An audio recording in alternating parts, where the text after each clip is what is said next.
바울은 골로새서 3장 3절에서 너희가 죽었고, 또 3장 1절에서는 너희가 그리스도와 함께 다시 살아나게 되었다라고 말씀하고 있습니다. 우리가 그리스도와 함께 십자가에 못 박혔다는 것이 복음입니다. 우리의 옛사람이 그리스도와 함께 죽은 것은 우리의 죄가 죽은 것이요, 죄가 가져다 준 모든 절망도 저주도 사망도 슬픔과 우울함과 절망도 다 죽은 것을 뜻하기 때문입니다. 바울은 갈라디아 2장에서 내가 그리스도와 함께 십자가에 못 박혔나니 그런 적이 이제는 내가 산 것이 아니요 오직 내 안에 그리스도께서 사시는 것이라 라고 말씀하고 있습니다. 이제 우리 안에 오직 예수 그리스도만이 살아계셔요. 그분이 주시는 은혜와 생명과 축복만이 우리의 심령에 가득 차고 넘치는 것입니다. 이 큰 은혜를 우리는 어떻게 누릴 수가 있습니까? 지난주에 이것을 믿음으로 여겨야 된다라고 하는 것을 말씀드렸습니다. 이스라엘은 출애굽 이후에 시내산을 거쳐서 에돔과 모압과 암몬 땅을 우회하여 아모리 족속의 땅에 이르게 되었습니다. 이 아모리 족속은 두 개의 나라로 구성되어 있어요. 북쪽은 바산이라고 하는 나라가 있었는데 옥이라고 하는 거인이 통치를 했고요, 남쪽은 헤스본이라고 하는 나라가 있었는데 이 헤스본을 통치한 왕의 이름은 시혼이었습니다. 이 둘을 합쳐서 아모리 족속이라고 성경이 말씀하고 있습니다. 여호수아는 이 아모리 족속과의 전투에서 승리했어요. 여호수아가 아모리 족속과의 전투에서 승리한 것은 예수께서 승리하신 것입니다. 히브리어로 여호수아가 할라어로는 예수가 되는 거예요.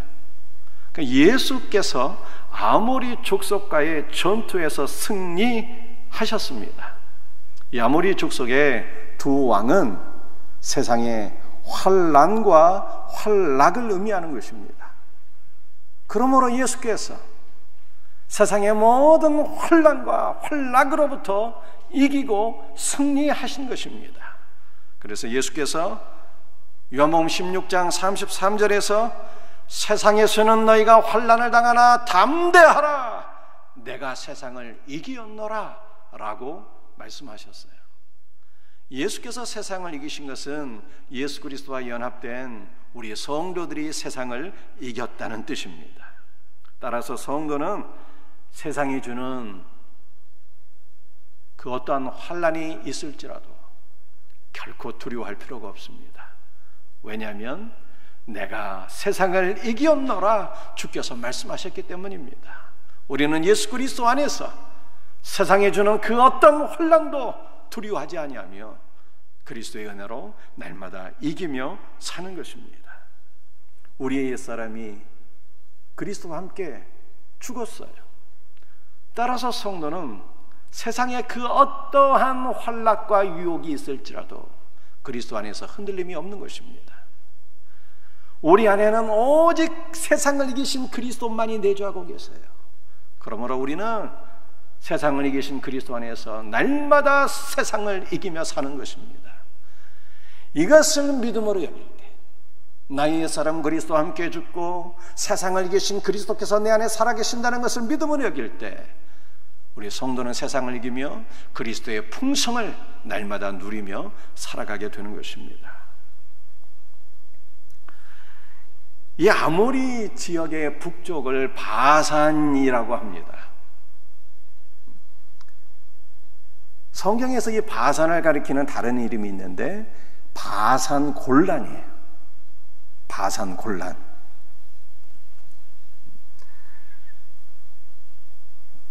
현대에서는 이 골란 때문에 이스라엘과 전 세계가 한때 곤란해진 적이 있었습니다. 여러분들이 이스라엘과 중동 여러 나라들 간에 6일 동안 전쟁이 일어났다. 6일 전쟁에 대해서 들어보신 일이 있을 것입니다. 이스라엘과 중동의 여러 나라들이 전쟁을 벌인 장소가 바로 바산 골란이에요. 2차 대전 이후에 미국이 1965년에 바산 골란에서 철수를 하게 되었을 때 시리아를 비롯한 중동의 여러 나라들이 연합군을 형성해서 대규모 침략을 감행했습니다. 그러나 이스라엘이 홀로 중동의 여러 나라를 대항해서 싸웠는데 6일 만에 놀랍게도 승리를 하게 되었어요. 그 장소가 바로 바산 골란입니다. 이 바산 골란은 성경 시대에서는 아모리 족속이 차지하고 있는 땅이었는데 근대에 있어서는 시리아라고 하는 나라가 이 땅을 차지하게 되었고 지금은 이스라엘이 이 바산 골란을 통치하고 있습니다. 그런데 성경을 보게 되면 이 도피성이 6개가 있었는데 요단강 동편에 3개, 서편에 3개, 총 6개의 도피성이 있었어요. 그 6개의 도피성 가운데 하나가 바로 바산 골란에 있었습니다. 골란이라고 하는 것은 벌거벗다, 벌거벗겨지다 라고 하는 뜻이에요. 벌거벗겨지신 분이 한 분 계시죠. 매우 수치스러운 죽음을 당하신 분이 한 분 계십니다. 그분이 바로 예수님이에요. 우리 예수님은 십자가상에서 우리를 위하여 죽으실 때 실오라기 하나 걸치지 않으신 채 벌거벗고 매우 수치스러운 죽음을 죽으셨어요. 이것은 이 땅에서 누구든지 수치를 당한 자는, 세상에서 환난을 당하여 누구든지 수치를 당한 자는 다 그리스도께로 가야 된다는 뜻입니다. 그리스도께로 가게 되면 그리스도께서 의의 옷을 입혀주셔서 우리를 영화롭게 만들어 주십니다. 이스라엘이 바산 골란을 점령하고 요단을 건너서 여리고로 들어가게 되는데 이 여리고에 기생이 한 명 살고 있었거든요. 기생의 이름이 라합이었습니다. 그런데 히브리어 성경 원문을 보게 되면 이 라합의 직업은 매춘부예요. 기생이라고 하는 단어의 원어적 의미가 매춘부입니다. 기생 라합이 2명의 정탐꾼을, 이 2명의 정탐꾼은 구약과 신약 하나님의 말씀을 가리킨다고 말씀드렸어요. 2명의 정탐꾼 하나님의 말씀을 믿음으로 받아들여서 구원을 받게 됩니다. 2명의 정탐꾼이 라합에게 붉은 줄을 주죠. 붉은 줄은 예수 그리스도의 십자가 보혈이에요. 우리가 말씀 안에서 십자가 보혈을 공급받게 될 때 구원받게 되는 것입니다. 그런데 이 라합이 이후에 결혼하게 됩니다. 라합의 신랑의 이름은 살몬인데 이 살몬의 이름의 뜻은 옷, 우리가 날마다 입는 의복이라고 하는 뜻이에요. 기생 라합이 여러분들 이전에 결혼하기 전에는 얼마나 부끄럽고 수치스러운 일을 날마다 행하며 살았습니까? 그런데 그가 결혼해서 신랑을 만난 이후에는 신랑이 라합의 모든 수치와 허물을 다 덮어주고 라합을 사랑해 주었다라고 하는 뜻입니다. 우리는 신랑이신 예수 그리스도를 만나기 전에는 다 라합처럼 그렇게 부끄러운 삶을 살았어요. 그런데 신랑이신 예수 그리스도께서 우리에게 의의 옷을 입혀주시고 우리를 주님의 순결한 신부로 삼아주신 것입니다. 누구든지 예수 그리스도 안에 있기만 하면 예수 그리스도께서 우리의 모든 허물을 다 덮어주시고 그리스도의 새로운 신부로 새롭게 탄생하게 해주세요. 이 놀라운 은혜가 우리 모두에게 이미 임한 것입니다. 이 여리고성에 관한 말씀을 제가 오늘 조금 더 해드리겠습니다. 우리 구약 성경 여호수아 2장 2절 말씀 우리 한번 같이 읽어볼까요? 함께 읽습니다. 어떤 사람이 여리고 왕에게 말하여 이르되 보소서 이 밤에 이스라엘 자손 중에 몇 사람이 이 땅을 정탐하러 이리로 들어왔나이다. 어떤 사람이 여리고 왕에게 얘기를 했습니다. 왕이시여, 이스라엘 자손 중에 몇 사람이 이 여리고 땅을 정탐하기 위해서 찾아왔습니다. 보고를 했어요. 여러분들, 여리고 왕은 우리의 옛사람을 가리키는 것입니다. 우리가 그리스도를 믿기 전에 어떻게 살았습니까? 스스로 내가 왕으로 착각하며 살았어요. 내가 왕이라고 생각하며 자기의 고집대로 자기 뜻을 주장하며 그렇게 살았습니다. 그래서 여리고 왕은 예수 그리스도를 믿기 전에 그리스도를 불신하면 내 멋대로 살았던 나의 옛사람을 가리키는 것입니다. 그렇다면 여리고는 무엇을 의미하는 것일까요? 여리고는 내가 세운 나의 왕국을 가리키는 거예요. 많은 사람들이 다 각각 자기의 나라, 자기의 왕국을 세우고 왕 노릇을 하려고 합니다. 심지어는 성도조차도 자기 왕국을 세우고 왕국 안에서 그리스도를 믿으려고 해요. 그러나 예수 그리스도는 2명의 정탐꾼을 보내주셔서 인간이 세운 모든 왕국을 다 무너뜨리시고 우리를 그리스도의 왕국으로 초대하시며 그리스도의 왕국에서 그리스도 예수의 생명을 누리게 하시는 거예요. 2명의 정탐꾼이 무엇을 가리킨다고 제가 말씀드렸습니까? 2명의 정탐꾼은 구약과 신약 하나님의 말씀이에요. 두 증인 교회요, 하나님의 말씀을 증거하는 사역자들을 가리키는 것입니다. 예수 그리스도는 생명의 말씀을 통해서 인간이 세운 모든 왕국을 다 무너뜨리시고 그리스도의 왕국으로 우리를 초대하시니 얼마나 감사한 일입니까? 그러나 현대인들은 그리스도의 왕국을 거부합니다. 자신의 왕국을 세우고 자신의 왕국을 지키며 그 왕국 안에서 불로 장생과 영생하는 것을 꿈꾸고 있어요. 구글과 아마존 같은 글로벌 IT 기업들이 가장 관심을 갖고 있는 분야가 바로 영생이라고 그러잖아요. 구글의 공동 창업자 세르게이 브린과 레리 페이지는 2013년도에 칼리코라고 하는 회사를 세워서 구글의 자회사로 편입시켰다고 합니다. 이들의 목표는 궁극적으로는 영생을 이루는 것인데 영생 이전에 초기 목표로서 소박하게 인류의 수명을 500살 연장시키는 것을 목표로 하고 있다고 하잖아요.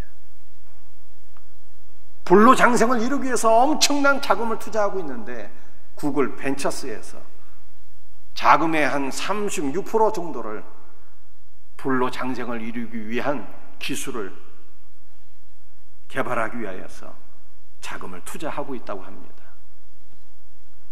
놀랍게도 세계 10대 제약사 가운데 하나인 에비부가 약 2조 원을 불로장생을 연구하는 이 구글의 자회사 칼리코에 투자를 하게 됩니다.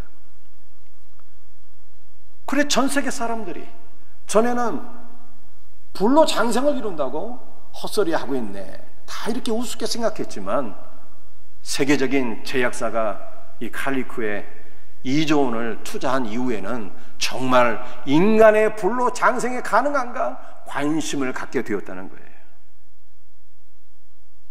구글만이 아니라 아마존과 오라클도 불로 장생을 뛰어넘는 인간의 영생에 관심을 갖고 천문학적인 자금을 쏟아붓고 있다고 합니다.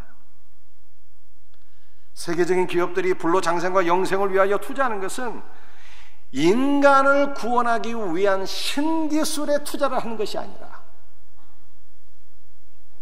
세계적인 거부들이 자기의 왕국을 세운 이후에 왕 노릇을 하고 있는데 자기의 왕국 안에서 영원히 왕 노릇하기 위하여 불로 장생과 영생을 이루고자 한다는 것이죠.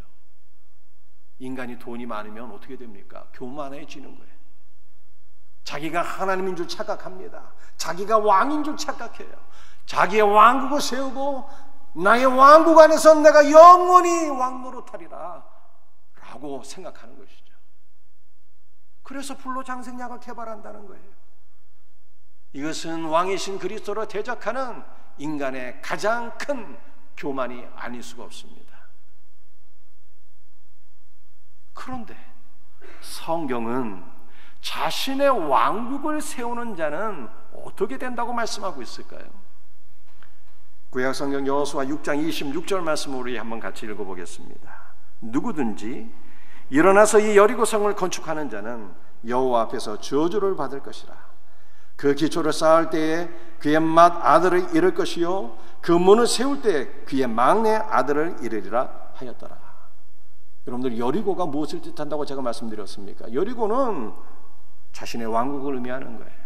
누구든지 자신의 왕국을 세우는 자는 여호와께 저주를 받을 것이요 그 기초를 세울 때마다 아들을, 문을 세울 때 막내를 잃어버리리라 라고 성경이 말씀을 하고 있어요.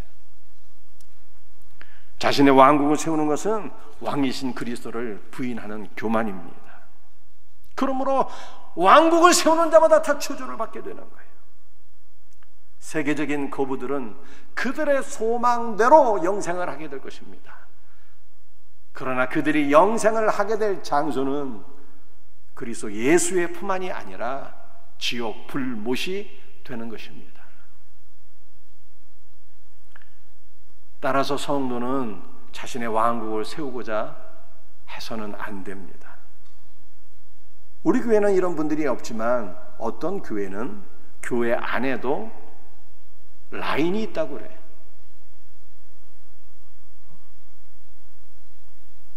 아무개 집사를 중심으로 하는 라인, 아무개 중직을 중심으로 하는 라인, 이 라인이 있다는 거예요. 교회 안에는 인간의 어떠한 세력도 구축되어서는 안 됩니다. 우리는 나의 왕국, 나의 라인을 세우는 자가 아니라 그리스도의 왕국을 세우는 자로 쓰임을 받아야 돼요.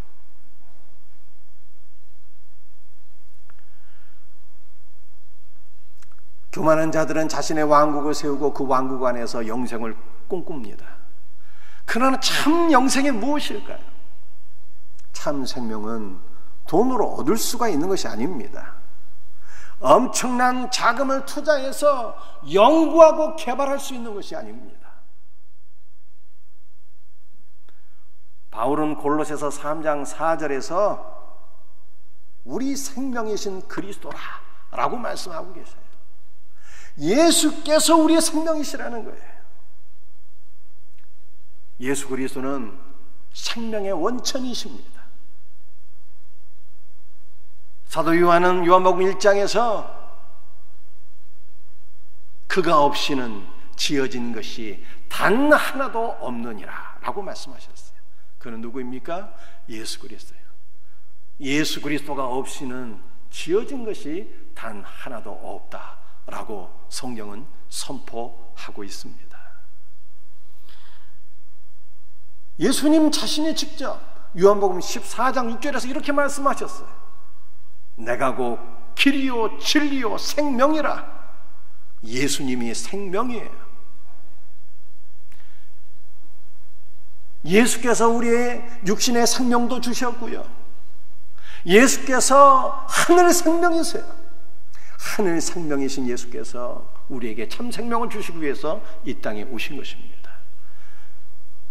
영적인 생명도, 부활의 생명도, 하늘의 생명도, 영원한 생명도 다 주 예수께서 주시는 거예요. 요한복음 5장 24절에 주께서 말씀하시기를 내가 진실로 진실로 너에게 이르노니 내 말을 듣고 또 나 보내신 이를 믿는 자는 영생을 얻었고 사망에서 생명으로 옮겼느니라 라고 말씀하셨어요. 여러분들, 사망이 무엇일까요? 사망은 분리입니다. 한 단어로 표현하면 분리예요. 육신의 사망도 영혼과 육신이 분리되는 것입니다. 영적인 사망도 분리예요. 그리스도와 분리되어서 그리스도를 떠나서 그리스도를 잃어버리는 것이 바로 영적 사망입니다. 생명은 무엇일까요? 생명은 한 단어로 표현하면 예수가 생명이요, 또 다른 한 단어로 표현하면 연합이 생명입니다. 믿음으로 생명이신 예수를 얻고 생명이신 예수 그리스도와 연합되는 것이 생명인 것입니다.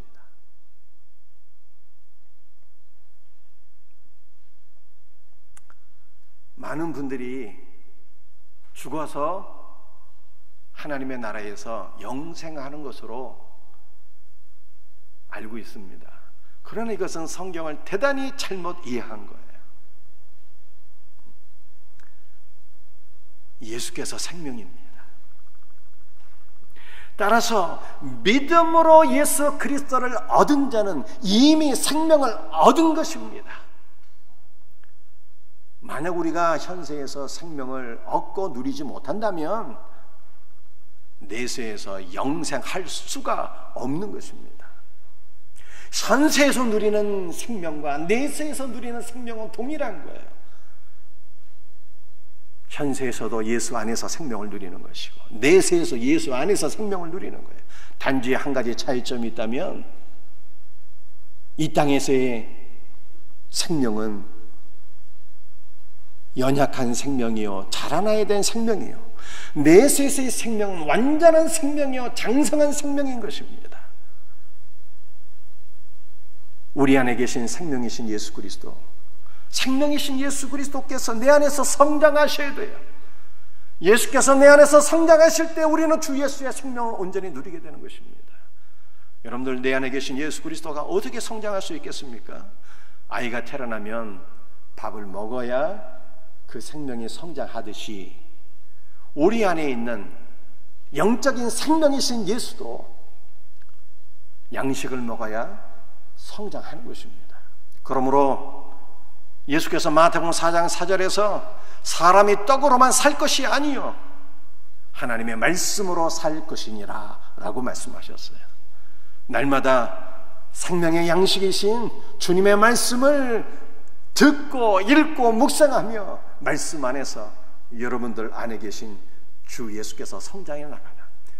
주 예수께서 성장해 나가신다는 것은 나의 믿음이 성장하는 것이요, 내 안에 있는 영적 생명이 내 안에서 충만하게 자라나게 되는 것입니다. 이 놀라운 은혜가 있기를 주님의 이름으로 축복합니다. 여러분들 생명과 관련해서 제가 여러분에게 한 가지 질문을 드리고자 합니다. 우리는 이미 생명이신 예수 그리스도를 얻었어요. 영원한 생명이 이미 우리에게 임한 것입니다. 그런데 이 영원한 생명을 우리가 얻었는데 다시 잃어버릴 수가 있는 것일까요? 아니면 영원한 생명은 그야말로 영원히 우리 안에서 우리와 함께 하시는 것입니까? 여러분의 생각은 어떻습니까? 오늘 본문 말씀 골로새서 3장 4절에 골로새서 3장 3절입니다. 너희 생명이 그리스도와 함께 하나님 안에 감추어졌음이라 라고 말씀하고 있어요. 이 감추어졌다는 것이 완료 수동태인데 쉽게 말하면 우리 안에 있는 생명이 하나님에 의해서 완전히 숨겨지고 보호되어서 그 누구도 우리 안에 있는 영적인 생명을 빼앗아갈 자가 없다는 뜻입니다. 예수께서 주신 영원한 생명은 우리가 얻기도 하고 잃어버리기도 하고, 어느 날 은혜 받으면 우리가 구원받기도 하고 어느 날 죄를 지면 잃어버리기도 하는 그러한 것이 아닙니다. 하나님 안에서 온전히 보호되어서 예수 안에서 우리에게 주어진 생명은 영원토록 우리를 떠나지 아니하며 우리와 함께 하신다는 것이 성경의 가르침이에요. 그런데 오늘 본문 말씀 골로새서 3장 4절 말씀을 보게 되면 우리 생명이신 그리스도께서 나타나신다 라고 말씀하고 있습니다. 우리 생명이신 그리스도께서 재림하신다는 거예요. 그가 언제 재림하실까요? 그가 어떻게 재림하십니까? 예수님의 초림은 자기 비하예요. 매우 겸손한 모습으로, 종의 모습으로 오셨어요. 그런데 그가 나타나시면 예수 그리스도의 재림은 예수 그리스도의 승기, 높아지신 영광스러운 모습입니다. 만왕의 왕으로서 천군 천사의 호유를 받으며 이 땅에 다시 재림하시는 거예요. 언제 오십니까? 아무도 몰라요. 마태복음 24장 36절에 그날과 그때는 아무도 모르나니 그러므로 예수께서 언제 재림하실지 여기에 관심을 가질 필요가 없습니다. 그러나 재림과 관련해서 우리가 반드시 알아야 될 매우 중요한 것이 하나 있는데, 그것은 그리스도께서 재림하시면 어떠한 일을 행하시는가라고 하는 거예요. 그리스도께서 다시 오시면 악인과 의인을 분리시키는 일을 하세요. 마태복음 25장 46절입니다. 그들은 영벌에, 의인들은 영생에 들어가라 라고 말씀하셨습니다. 악인과 의인을 나누는 일을 하셔요. 악인은 어떤 사람일까요? 염소예요. 마태복음 25장에 의하면 염소이고 그리스도를 믿지 않는 불신자를 가리킵니다. 의인은 마태복음 25장 말씀에 의하면 양을 가리키고 그리스도를 믿는 성도를 가리키는 거예요. 그렇다면 누가 양이고 누가 참 성도냐 말이에요. 마태복음 25장 말씀에 의하면 가난한 자들을 먹이고 입히고 병든 자, 옥에 갇힌 자들을 돌아보는 자들입니다. 이것이 바로 의인이에요. 악인은 어떤 사람입니까? 가난한 자, 병든 자 돌아보지 않고 옥에 갇힌 자들에게 전혀 관심을 두지 않는 사람입니다. 자, 그런데 가난한 자를 먹이고 입히고 병든 자를 치료하고 옥에 갇힌 사람들을 돌아보는 것은 누구의 사역일까요? 이것은 그리스도의 사역이에요. 우리가 복음서를 읽어보면 예수님께서 3년간 공생에 바로 이 사역을 하셨어요. 가난한 자들을 육신의 양식으로 먹이시고 영의 양식으로 또한 먹이시며 병든 자를 치료하시고 옥에 갇힌 자는 사단에게 사로잡힌 자, 사단에게 사로잡힌 자를 자유케 하는 이 사역을 주님이 행하셨다는 거예요.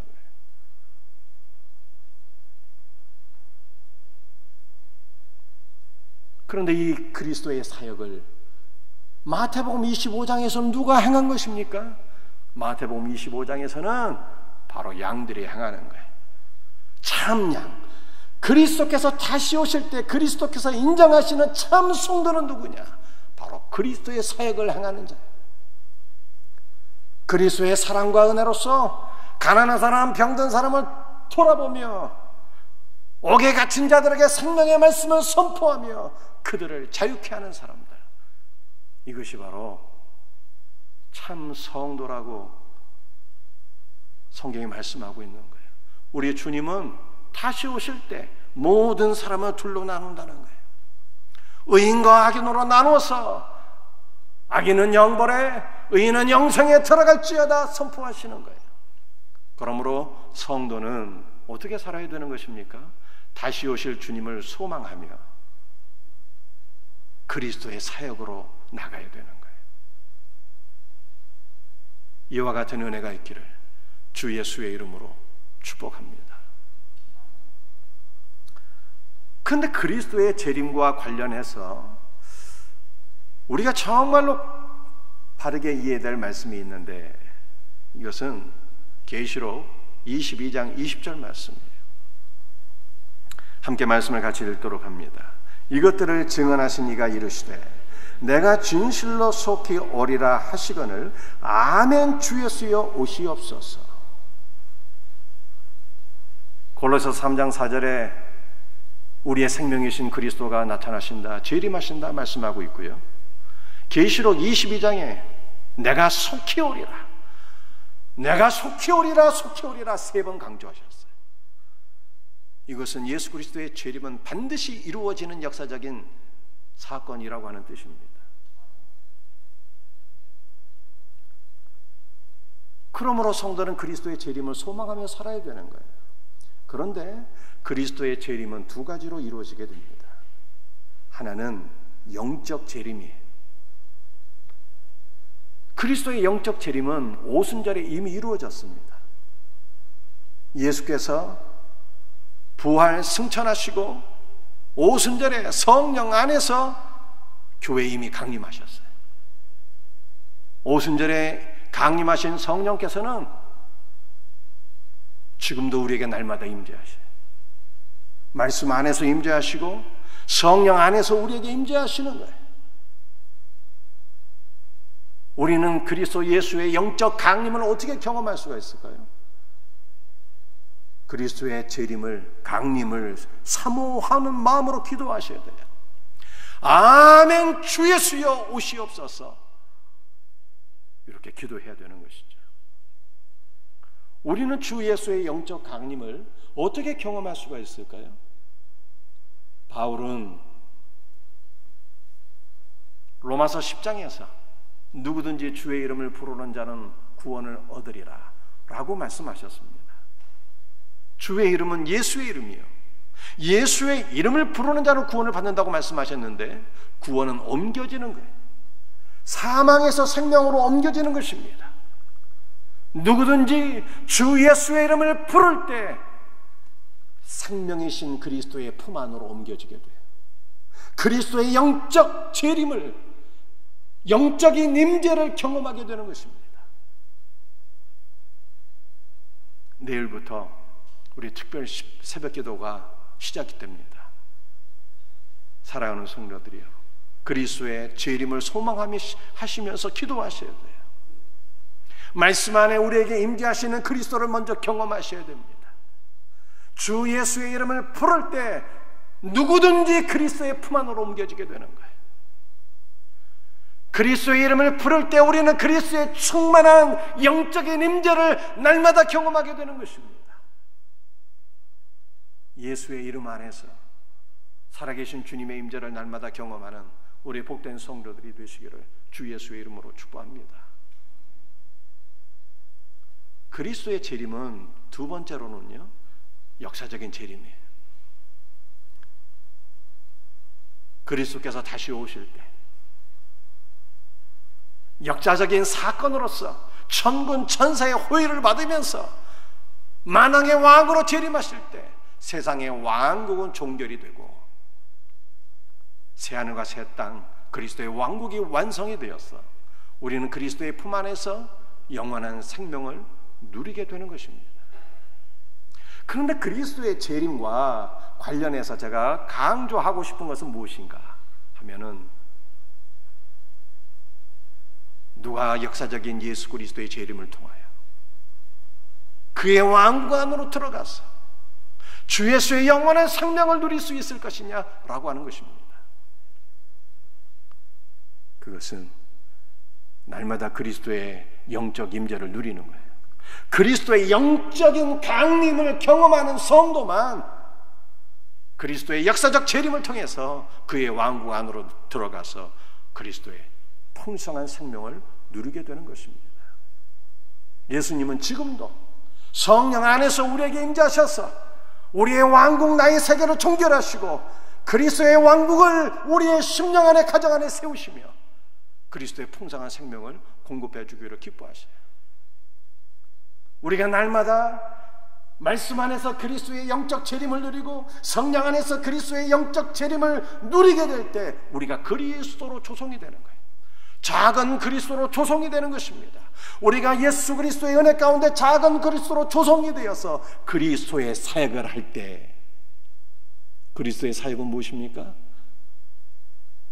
가난한 자, 병든 자, 옥에 갇힌 자들을 사랑으로 돌보며 그리스도의 말씀을 선포하는 거예요.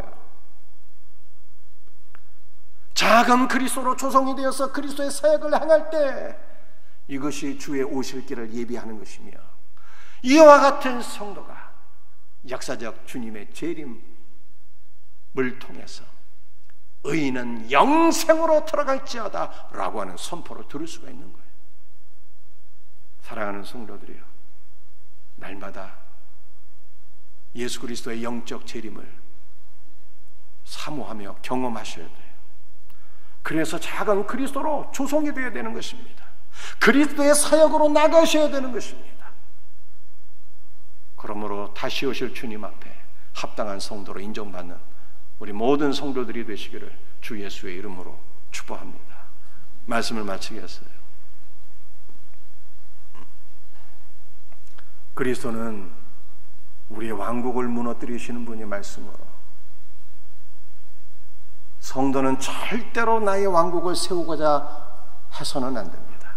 그리스도의 왕국을 세우며 그리스도의 왕국에서 그리스도의 통치를 받는 성도가 되어야 됩니다. 성도는 역사적인 예수 그리스도의 재림 이전에 주 예수께서 나의 심령 안에, 나의 가정 안에, 우리 생명샘교회, 한국교회, 전세계 모든 선교지마다 예수께서 말씀 안에서, 성령 안에서 임재하시는 것을 간절히 사모하며 이것을 누리며 살아야 돼요. 이와 같은 성도만 그리스도의 역사적 재림을 맞이하기에 합당한 것입니다. 이와 같은 은혜가 우리 모두에게 있기를 주 예수의 이름으로 축복합니다. 찬송하시겠어요? 먼저 기도합니다. 주님 감사합니다. 오늘도 우리의 모든 왕국을 무너뜨리시며 그리스도의 왕국으로 우리를 초대하시고 그리스도의 왕국 안에서 주님의 생명을 누리게 하셨으니 감사합니다. 주 예수님, 우리 사랑하는 성도들, 우리의 생명이신 그리스도의 영적 임재를 날마다 누리게 하옵소서. 말씀 안에서 누리게 하시고 기도 안에서 주 예수의 이름을 부르며 주 예수의 영적 임재를 누려서 작은 그리스도로 조성되어 그리스도의 사역을 하는 자가 되게 하여 주시옵소서. 다시 오실 그리스도를 대망하며 살아가는 우리 성도들이 되기를 간절히 소원하옵고 주 예수 그리스도의 이름 받들어 사모하며 기도드립니다. 아멘.